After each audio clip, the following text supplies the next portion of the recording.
Hello, everyone. Thanks for joining us now. Today we're talking, of course, about education. And for our part, we're taking a look at teachers in the classroom and hearing some of their thoughts about what's happening there. And today we have the pleasure of welcoming Paula Collier, longtime substitute teacher for Grand Rapids Public Schools, working at Westwood Middle School, and Michelle Jesky at Hudsonville High School, 23 years in the business there. Thank you both for joining us. It's a pleasure to have you here today. Thank you so much for inviting me. Yes, thanks for the invite. And each of you have your own unique perspective on what's happening in the world of teaching today. I would imagine that you both came into this profession, however you landed here, wondering and wanting to know how you could help students, maybe students at the heart of it all. Education, of course, being very important.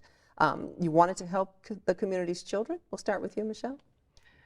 Yes, I come from a family of educators. My parents were elementary school principals for over 30 years. Two of my sisters are teachers. My brother works at Davenport University. So it's in our, it's just in our DNA, right? But yeah, I get to hang out with kids every day, and I don't know another job where, you know, you plan your Halloween costume and think about, ooh, comfy day's coming up. I get to wear my sweatpants to work today. This is great. And you know, hanging out with kids, helping them learn about whatever the subject is, like that's what I like. So it's been fun. Wonderful. Absolutely. I too share the same value in working with children, because I find that children are so genuine. They just naturally accept who you are, and then you have the opportunity to share what you have learned. You know, you're producing the next generation. You're pouring into them, and I just love to do that. And I love to see when the light comes on and they're being inspired, and that just it gives me joy.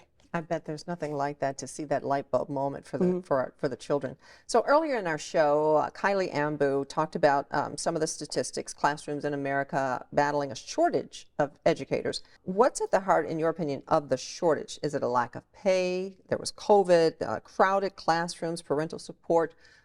What are some of the things that you're seeing? Paula, we'll start with you on that. Well, I have really been seeing a lot of behavior issues. I think since COVID, we have such a new culture that has developed and evolved out of that time when we were all at home and just stagnant. It's like we have a I don't care attitude.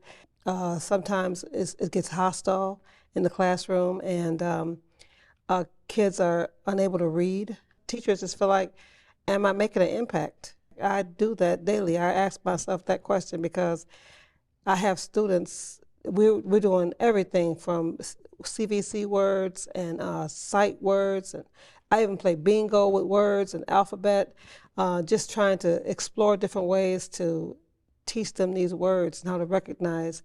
And it's like there's a gap somewhere. The cognitive impairment is just so obvious. And they are just not enthused about learning. They don't care about any discipline. Unfortunately, you don't have a lot of parental support. I call homes, I email, and you just don't have the backing and support that we've had years ago from parents. In Hudsonville, it's a little bit different in our demographic, but some of those behavior issues, I know in speaking with our administrators, it's a challenge. I do think, especially with upper level kids, and I'm sure with middle schoolers too, that phone is a real problem. And they are trained to short bursts, and I want to be entertained, and I don't want, just tell me what to do and I'll do it.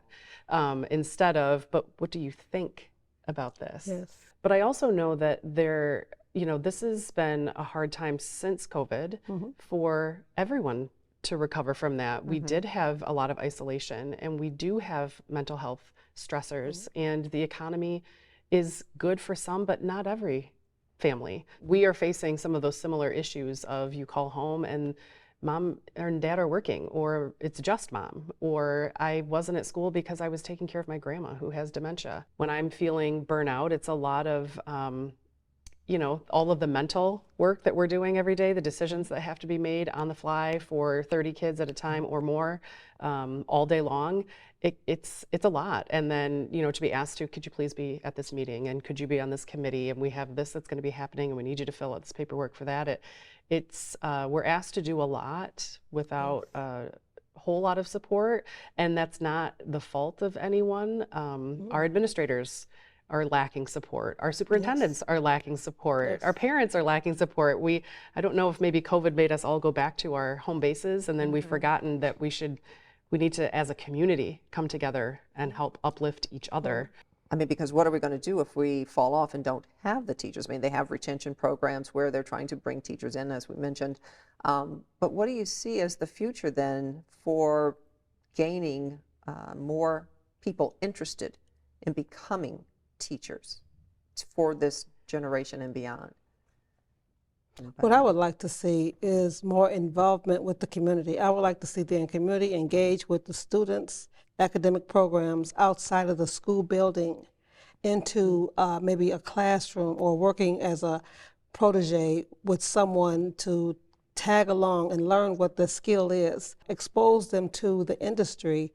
That way it would spark some interest. Last year we had I had some speakers come for Black History Month, magistrates and doctors, and it inspired them. But if they could have took that even a step further and took them on, you know, I know it's liability issues and a lot to cross before we get to that point. However, if the students could be exposed to the industries, that might be a possibility to increase the industry. Michelle? So we have a really great Career Line Tech Center in Ottawa County. I know Kent County has a tech center too, where once kids get to high school, they are able to get those career experiences, and they're doing phlebotomy, they're doing cosmetology school. So those kinds of programs I think are really important, and we need to make sure that, you know, people know they exist and that kids are pushed to, not everyone has to go to college. That's okay. Right. Right? Exactly. But you want to be able to take care of yourself and have a life where, I don't know, you want to go on a vacation every now and again.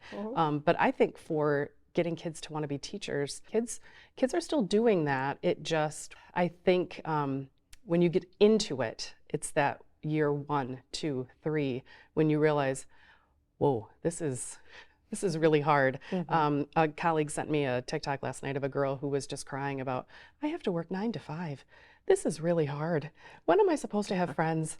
I don't even know, like, I don't even get home till 6 o'clock at night, and I don't even want to cook myself dinner. I'm so tired. What is this? And like, Life. Yeah. It's called life. It is. It's what it is. And so I think people think that teaching is easy because they've been in classrooms and probably had really good teachers. And it's not easy. It's a lot of work.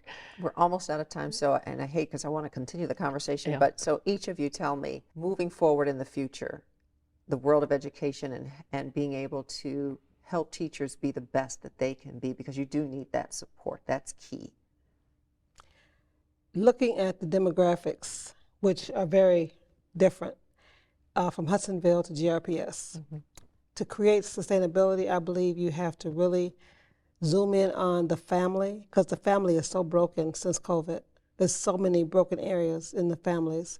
The community is such a large gap with the community and the teachers, and I think it correlates to all of it coming back to the school and inspiring students to want to learn, giving them hope.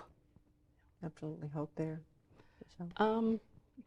I think, piggybacking on that, the idea of support, like, it is essential for us, for teachers to support kids, for parents to support staff members and board members and superintendents. Nearly everyone who gets into education is there to help kids because they really like kids and they liked school, or they want school to be easier or fun, or they understand that it's the step to get a better life.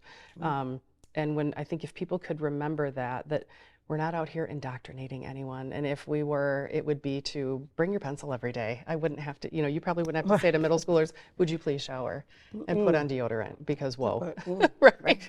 Like if we were actually indoctrinating people, those things would already be happening. So we're just trying to indoctrinate kids to, like, be a good person, do the best you can, try to help other people, and then learn some content along the way so that you can be a better person It's as kind you of get full older. circle. Like everyone helps each person, and then it comes Yes. right It's back full to the circle. beginning. I tell my students that all the time. I'm not smarter than you. I'm just further ahead That's than it. you are. I'm not, I just like, I know these things are going to happen because I watched them happen back there. You just haven't seen it yet. And so we're all in this together. We're all together at this unique time on this planet, this unique group of people. Like, can we just, let's just help? It's hard for everybody. Let's just all help Right. each other as Right. much as we can. Family, togetherness, support. Those are key things you all are saying we need. And Community. encouragement and community. Thank you both for taking time for being here today. I appreciate it. You are very you. welcome. Thank you. Thank you for inviting me.